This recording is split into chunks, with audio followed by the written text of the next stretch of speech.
Welcome to the Full Fact podcast, where we tackle bad information one fact at a time. On this week's episode, we discuss misinformation in politics with MPs from both the Conservative and Labour parties. Politician is consistently polled as one of the least trustworthy professions in the UK. But how has misinformation become so synonymous with politics? And how can politicians begin to rebuild trust in their profession? We spoke to Labour's John McDonnell and the Conservative Selaine Saxby. But before that, we're joined by Cassie Stains, one of the Full Fact's policy managers. Cassie, when Full Fact finds out a politician has misrepresented the truth, what do you actually do beyond writing a fact check about it? So once our team of fact checkers has established that a claim is incorrect or misleading in some way, my role is to decide how best to get that politician to correct the record. Research tells us that fact-checking is more effective when the person who made the original claim corrects themselves, ideally on the same platform that they made the claim. How we actually do this depends on who the politician was and where they made the claim. So, for example, if they are a government minister and they made the claim in Parliament, there's an official process for correcting the record, which is called Hansard. There's no process for MPs or shadow ministers to do this, which is something that we think should be changed. But if they've made a claim on Twitter, then we might ask them to clarify the tweet or at least delete the tweet, because that way it stops the misinformation from spreading. Now, I follow quite a lot of MPs online, and I'm not seeing deletions or corrections that often. What's your success rate? It's mixed. Sometimes we get ignored, but we also have lots of examples of where MPs really do engage with us and they support the principle of accuracy in public life, and so they're willing to talk to us about it. They don't always agree, but often they are willing to delete the tweet even if they're not willing to clarify it specifically, because as well as correcting the record, we're also hoping that our intervention will encourage behaviour change. So whether that's in the future getting that MP to just check a little bit more carefully before they put figures up, before they talk about them, or if it's encouraging a government department to make better use of data before they brief a minister to give a speech. So that kind of behaviour change is a really important part of what we do, as well as just correcting the record. Okay, well, I think it's time for us to hear from some politicians. So we're joined first by Labour's John McDonnell. When you're about to quote some facts, have those been checked by your team? Do you check them yourself? How does it work? Try to. It depends on the nature of the event that you're talking to or the institutional arrangements that you're involved in. If it's a speech in the House of Commons, there's the wonderful House of Commons library that you can use, which are extremely competent, reliable, and most of the time you can use them to literally it is a fact check, and you can get a rounded view from them as well, because when they're providing information, they always make sure that's pretty well checked, but also balanced as well. That's the first thing. The second thing, yes, you will try and use your own staff, but this sounds like me bleating, but I'm not. You've got as an individual MP, you've got a limited number of staff, because most of your staff will be dealing with constituency matters. You'll be lucky if you can devote one member of staff or half a member of staff to parliamentary work and research. So your staff are always stretched in that point. But often, and if it's a wider meeting, particularly a political meeting or public meeting, often you're left to your own devices, and at times you can be stretched. And we have to be honest in that you can also make mistakes, because you can draw upon information that you think is reliable, then later you find isn't. And at that point, the only thing you can do is hold your hands up, really, and admit it, and then try and correct. Do you think that it's still part of what people call politics when politicians tend to cherry pick facts that will support their arguments? And how much of that do you think is politics? How much of that do you think we need to start getting rid of? Because let's face it, John, it's not a surprise, but politicians are ranking quite low on the trust level right now with the public. From the earliest times when the debates or discussions took place, and we're talking about thousands of years, people will always choose the facts that support their arguments. And we've all done it in every walk of life. However, if you want to maintain credibility, you have to demonstrate actually that you can mount an argument based upon facts that can, first of all, be proven, but secondly, also, people do have this sort of reasonableness type judgment about you as well. And so I think people see through that.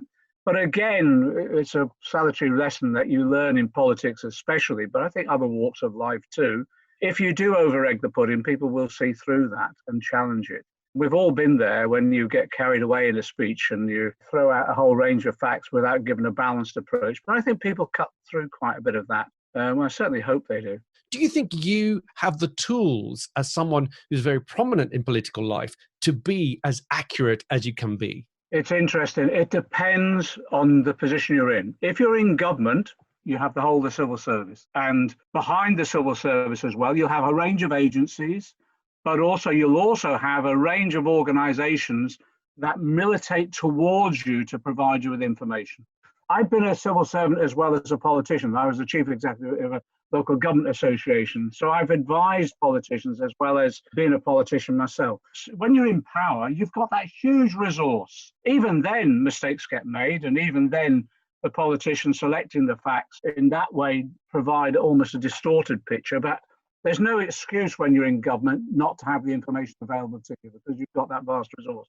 When you're in opposition, and if you're on the back benches, you are stretched, to be honest. In opposition, you're stretched. The problem in opposition as well is that you will have a large number of organizations offering you a resource in the hope that they'll influence your policy as you go into government. And you have to be extremely careful about the resources that you get provided.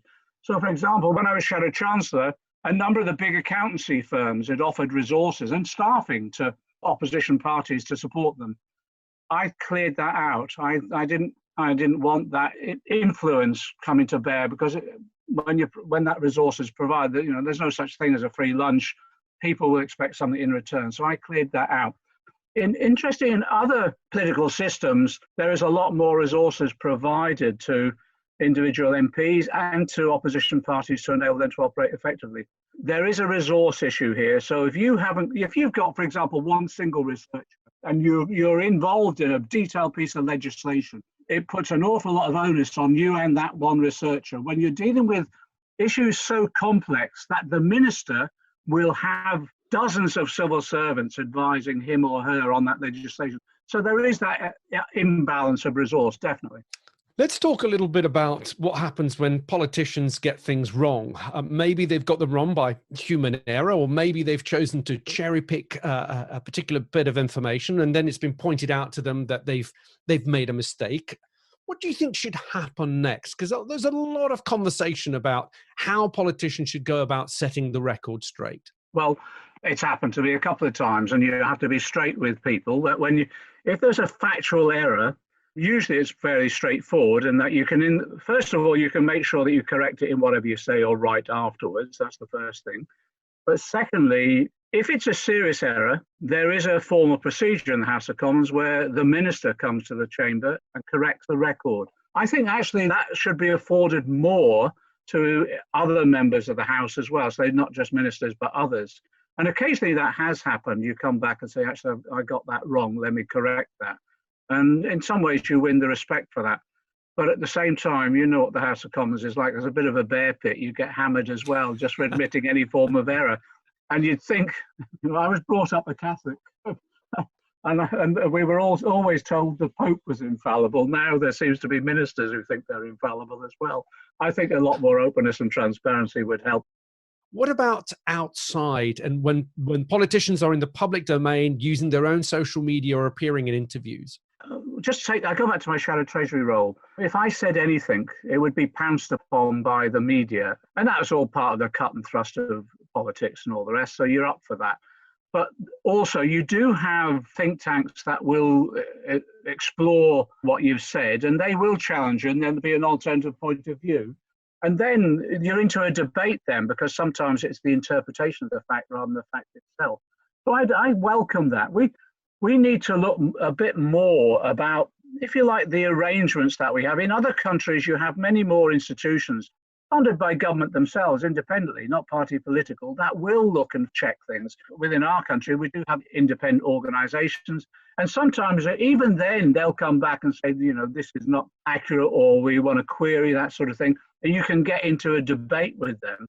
Facts, facts are facts. And actually there's a lot of subjectivity around the selection of facts, but also the interpretation of those facts. I welcome that debate. The problem that we've got to, particularly with regard to social media, is it is so fast-paced that an inaccuracy and a downright lie can be put up there.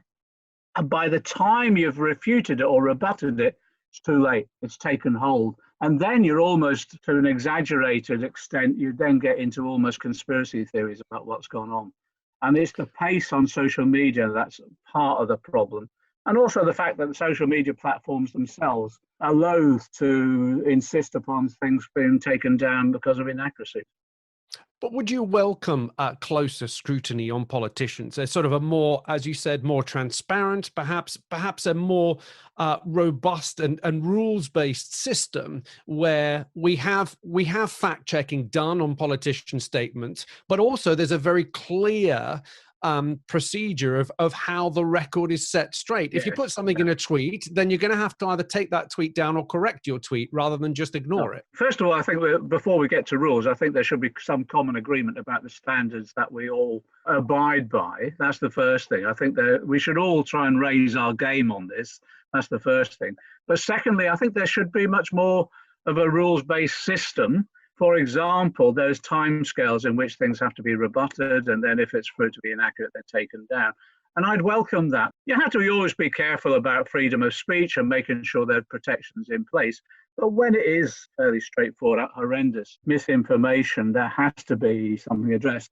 How important do you think it is that politicians from both sides, or from all sides, because there's not just two, agree on a common set of truths? Because it seems to me that it's impossible to wrestle with people on a intellectual level and have a discussion and a proper debate if you can't all have the same starting point. We're getting to the point where people are dealing with, as Kellyanne Conway said, alternative facts. And it seems to me that if you don't agree on the facts to start with, there's no way you're going to agree on the debates at the end of the conversation. Part of this, look, what are facts? What's objective and what's subjective? And there's lots of blurred edges on that. Of course they are. How one particular fact can be interpreted in one way or another becomes a heightened subjectivity when you get into political debate. We need to have much more effectively, I think, more independent review and analysis of some of the key information on which we base decisions. To a certain extent, there's some areas where that is beginning to happen. We're facing the existential threat of climate change at the moment, or the biggest crisis that we face on top of the pandemic.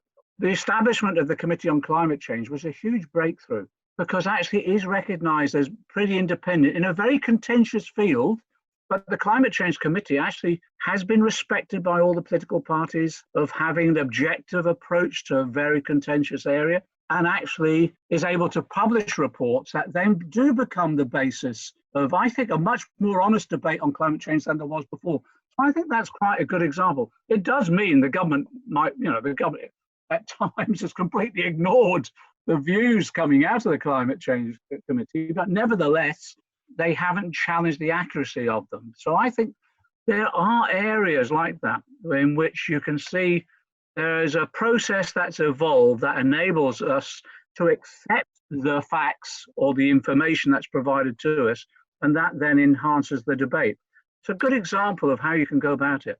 One final question, John. How much fact-checking have you been having to do with members of your own constituency? Are you witnessing evidence of misinformation bleeding into your constituents? This does worry me.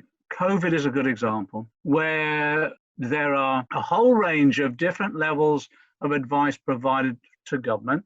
There's a formal system through SAGE, and you do have a range of then other advisors who take a contrary view, and that's completely understandable.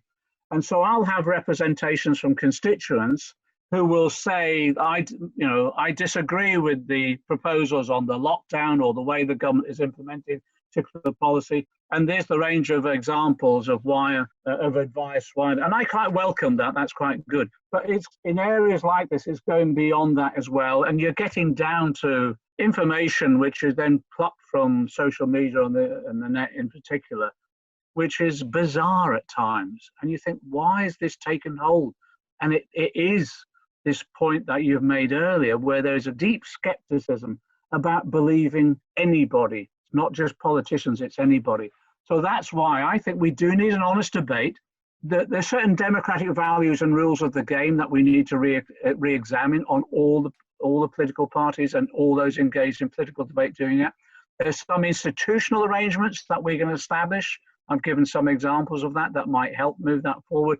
But then again, in particular with regard to the new media platforms, maybe there are some new rules that we need to introduce now to make sure that we restore confidence in the political debate. There'll always be knockabout, there'll always be skepticism, and that's healthy, but actually the parameters need re-examining now, and I think that's the healthy debate that we need for the future. John, thank you so much for giving us your time. John McDonnell, thank you. Cassie, the one thing that jumped out from that interview for me was John's mentioned that he is very happy for fact checkers to point out inaccuracies so that they then can be discussed. Are we always going to have this issue that whatever facts and figures you put in front of any politician from any side of the house, they will still want to interpret them in their own way? Facts are provable, so not in themselves subjective. But it's definitely fair to say that facts can be interpreted in different ways. And that's why at Full Fact, we always link in our articles to the evidence from what we're saying, and why we always ask politicians to link to published information sources when they're making a claim, so that people can really judge for themselves based on the facts presented to them what they think about a particular issue. Okay. Well, it's now time to hear from our other MP guest, Conservative MP, Selaine Saxby. She's the MP for North Devon and one of the new intake from the election of 2019. What do you do when you are dealing with facts, figures that you will use in a speech in a House of Parliament or you will use in a press interview? What measures do you take to make sure that they are factually correct? We're very lucky that we have the House of Commons Library, which is a great source of independent data and research, which I will often cross-reference things on. We get daily briefings from all sorts of people on all sorts of matters. So quite often I will have individual team members tracking certain bills or certain topics, so that we're getting proper data coming through on a regular basis for all of those. And as somebody who is a mathematician by training, I will often ask for extra bits of data. So I will quite often check. So a lot of the COVID numbers I'm triple checking. Particularly at this point in time, it's vital that we're using data appropriately. I mean, it's wonderful to hear how much trouble you're going to make sure that what you are putting out there is factually correct. Do you think that a lot of politicians are following the same practice and procedure? And how much do you rely on your team to also help out?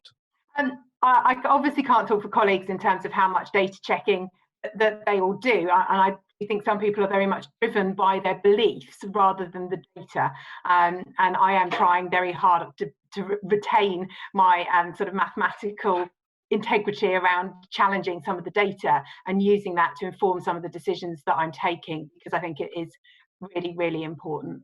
Would you welcome a more scrutinized press where politicians and their statements are rigorously fact-checked? And I ask this because the biggest problem we have now is people come up with their own facts or they dispute your facts. Do you think that it's time now for us to start agreeing what the facts are, and then we can start discussing that, debating that?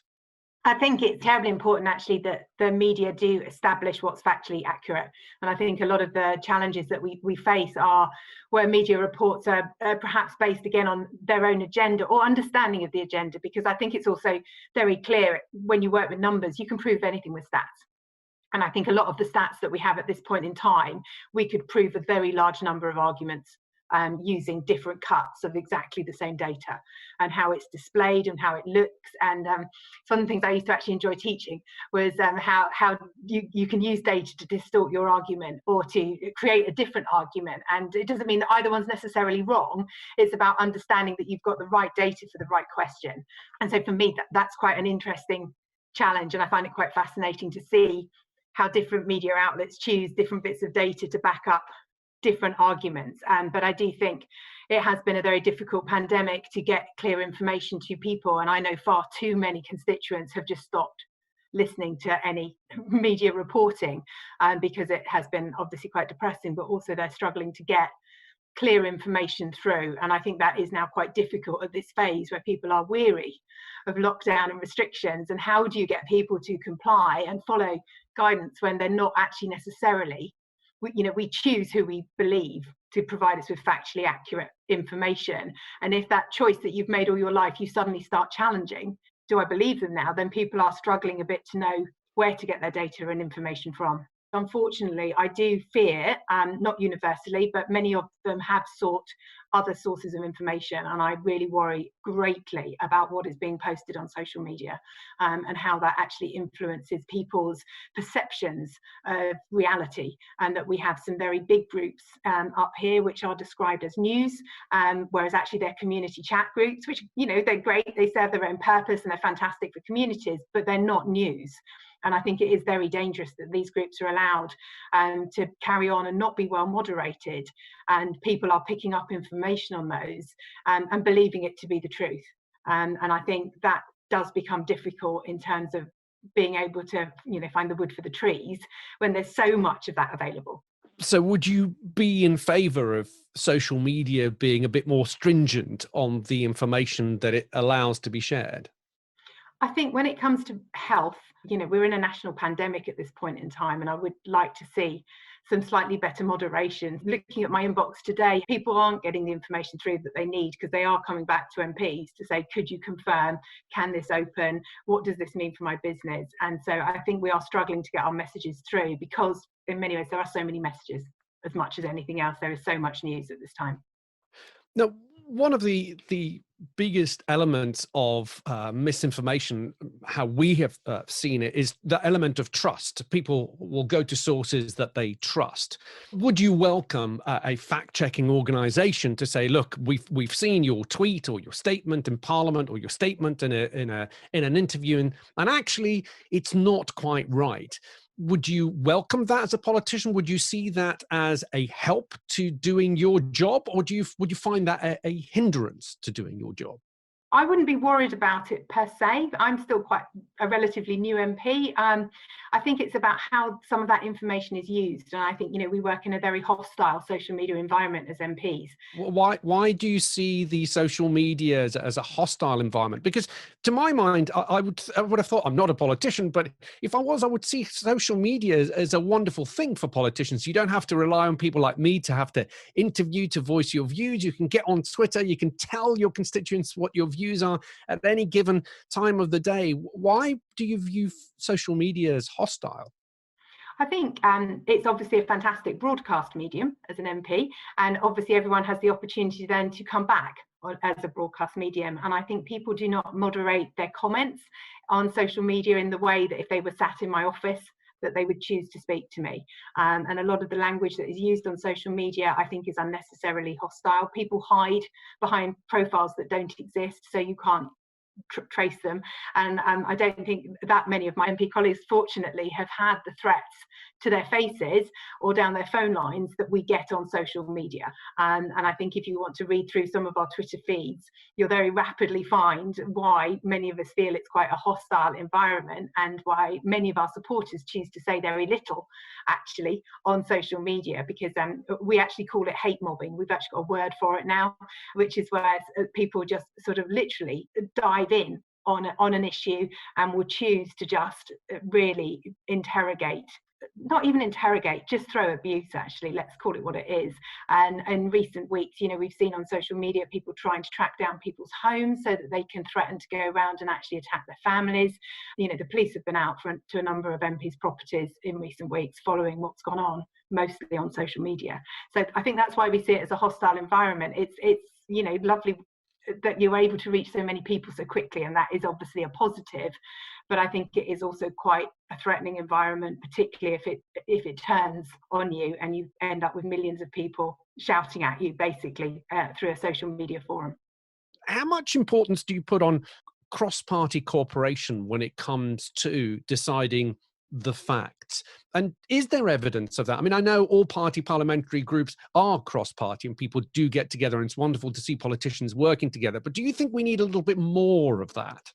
I personally would have liked to have seen a bit more of that. And I feel at the start of the pandemic, there was more of that. And I do think it has been unfortunate with the change of leadership in the opposition that seems to have dropped off a little, and I think that has made it much more difficult. And we've obviously, there are examples of opposition MPs stating that this is a good crisis to exploit, and I think that is not helpful. At this point in time, I do think we should be working for the best of the country, and I certainly feel that the vast majority of colleagues are doing that. And I've been on several cross-party calls, and I think we are finding ways, many of us, to work better together and respect each other's views. But I do think some of the slightly punch and judy politics at Westminster has not been helpful for people if we want people to come on this journey with us, which ultimately, until the vaccine is through, is about compliance. That actually, that all that stands between us and a killer virus is how we behave. And therefore, if we want everyone to behave the same way, which is what we do to follow the guidance, then actually we need to really present a united front. And I do think it's unfortunate that has changed during the course of the pandemic. Now, one of the big questions that people are dealing with up and down the country, not just politicians, but family members, friends, is how to deal with people that perhaps have fallen down a rabbit hole of misinformation, particularly nowadays surrounding the vaccine. We've had all the wonderful news, but of course, with that wonderful news, there will be more misinformation. How do you, as a politician, deal with your constituents when they come to you with bits of what you might conceive as misinformation? What's your strategy of trying to talk people around to understanding facts rather than misinformation? I try very hard to redirect people to factually accurate sources. So the gov.uk website I've used continually, and that's what it's there for, is to provide the most up-to-date information. So to try and send people back to the information sources so that in some ways they can take the decisions themselves, but this is the factual guidance on the vaccines. With regards to individuals, even out walking the dog this morning, I did join in a conversation about vaccines on the beach when somebody was stating this, that and the other. I was like, oh, I don't think that's quite right. They're my neighbours, they know who I am, but I'm not going to just stand back and let factually incorrect information circulate. And what was the reaction that you got when you say to people, I'm not quite sure this is true, here's some literature you should read? Do they accept your word because of your status as the local MP, or do they say, well, actually, my Auntie Doris put it up on Facebook and I think she's right? It's mixed, and obviously people are entitled to their opinions, but I do think by presenting people with facts, they're slightly harder to argue with. They still might choose to, and I know some people always will, but certainly on the beach this morning, people were actually delighted. Oh, really? Oh, I didn't know that.